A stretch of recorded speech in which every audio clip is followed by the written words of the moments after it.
ಮುಕೇಶ್ ಅಂಬಾನಿ ಪುತ್ರನ ಮದುವೆಗೆ ಕ್ಷಣಗಣನೆ ಆರಂಭ ಆಗಿದೆ. ಈಗಾಗಲೇ ಒಂದು ಪ್ರೀ ವೆಡ್ಡಿಂಗ್ ಮಾಡಿರುವಂತಹ ಅಂಬಾನಿ ಇದೀಗ ಮತ್ತೊಂದು ಪ್ರೀ ವೆಡ್ಡಿಂಗ್ಗೆ ತಯಾರಾಗಿದ್ದಾರೆ. ಹೇಗಿದೆ ಗೊತ್ತಾ ಪ್ರೀ ವೆಡ್ಡಿಂಗ್ ಪ್ಲಾನ್? ಎಲ್ಲಿದೆ ನೋಡಿ ರಿಪೋರ್ಟ್.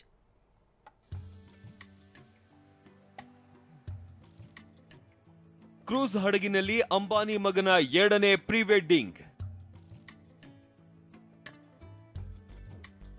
4 ದಿನಗಳ ಕ್ರೂಸ್ ಪಾರ್ಟಿಗೆ ಇಟಲಿಯಲ್ಲಿ ಇಂದು ಚಾಲನೆ.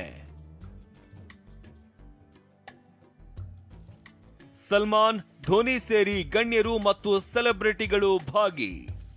ರಿಲಯನ್ಸ್ ಇಂಡಸ್ಟ್ರೀಸ್ ಒಡೆಯ ಮುಕೇಶ್ ಅಂಬಾನಿ ಅವರ ಪುತ್ರ ಅನಂತ್ ಅಂಬಾನಿ ವಿವಾಹ ಜುಲೈ 12ಕ್ಕೆ ನಡೆಯಲಿದೆ. ಆದರೆ ಪ್ರೀ ವೆಡ್ಡಿಂಗ್ ಕಾರ್ಯಕ್ರಮಗಳು ಒಂದಾದ ಮೇಲೊಂದು ನಡೀತಾ ಇವೆ. ಮಾರ್ಚ್ನಲ್ಲಿ ಜಾಮ್ನಗರದಲ್ಲಿ ನಡೆದಿದ್ದ ಅದ್ದೂರಿ ಪ್ರೀ ವೆಡ್ಡಿಂಗ್ ಮಾಯಾಲೋಕದಿಂದ ಇನ್ನೂ ಜನ ಹೊರಬಂದಿಲ್ಲ. ಆದ್ರೆ ಅದಾಗ್ಲೇ 2ನೇ ಪ್ರೀ ವೆಡ್ಡಿಂಗಿಗೆ ಅಂಬಾನಿ ಮತ್ತು ಮರ್ಚೆಂಟ್ ಕುಟುಂಬ ಸಜ್ಜಾಗಿದೆ. ಕ್ರೂಸ್ ಹಡಗಿನಲ್ಲಿ ಬಹುದೊಡ್ಡ ಸೆಕೆಂಡ್ ಪ್ರೀ ವೆಡ್ಡಿಂಗ್ ಸೆಲೆಬ್ರೇಷನ್ ಇವತ್ತಿನಿಂದ ಶುರುವಾಗಲಿದೆ. ಇಟಲಿಯಲ್ಲಿ ಕ್ರೂಸ್ ಮೆಲ್ವಿನ್ ಲಿವಿಸ್ ಹಂದಿ ಸಾಕಾಣಿಕೆ ಮಾಡಿ ವರ್ಷಕ್ಕೆ 1 ಕೋಟಿ ಗಳಿಸ್ತಿದ್ದಾರೆ. ನೀವು ಕೂಡ ಅವರಿಂದ ಕಲಿಬೇಕಾ? ಅವ್ರ ಜೊತೆ ವಿಡಿಯೋ ಕಾಲ್ನಲ್ಲಿ ಮಾತಾಡಬೇಕಾ? ಈಗಲೇ ಫ್ರೀಡಮ್ ಆಪ್ ಡೌನ್ಲೋಡ್ ಮಾಡಿ. ಹಡಗಿನಲ್ಲಿ ಇವತ್ತಿನಿಂದ 4 ದಿನಗಳ ಕಾಲ 2ನೇ ಪ್ರೀ ವೆಡ್ಡಿಂಗ್ ಕಾರ್ಯಕ್ರಮ ನಡೆಯಲಿದೆ.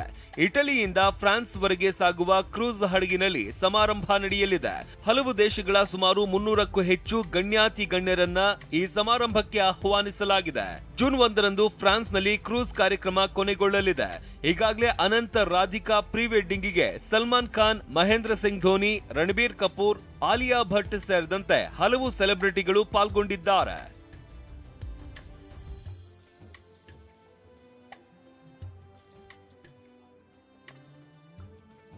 ಕಾರ್ಯಕ್ರಮಕ್ಕೆ ಡ್ರೆಸ್ ಕೋಡ್ ಕೂಡ ಇದೆ. ಇಟಲಿಯಲ್ಲಿ ಈಗ ಬೇಸಿಗೆ ಕಾಲ ಇರೋದ್ರಿಂದ ಇಟಾಲಿಯನ್ ಸಮ್ಮರ್ ಡ್ರೆಸ್ ಧರಿಸಿ ಬರುವಂತೆ ಅತಿಥಿಗಳಿಗೆ ಸೂಚಿಸಲಾಗಿದೆ. Malatesha Jaggin, entertainment bureau, TV9.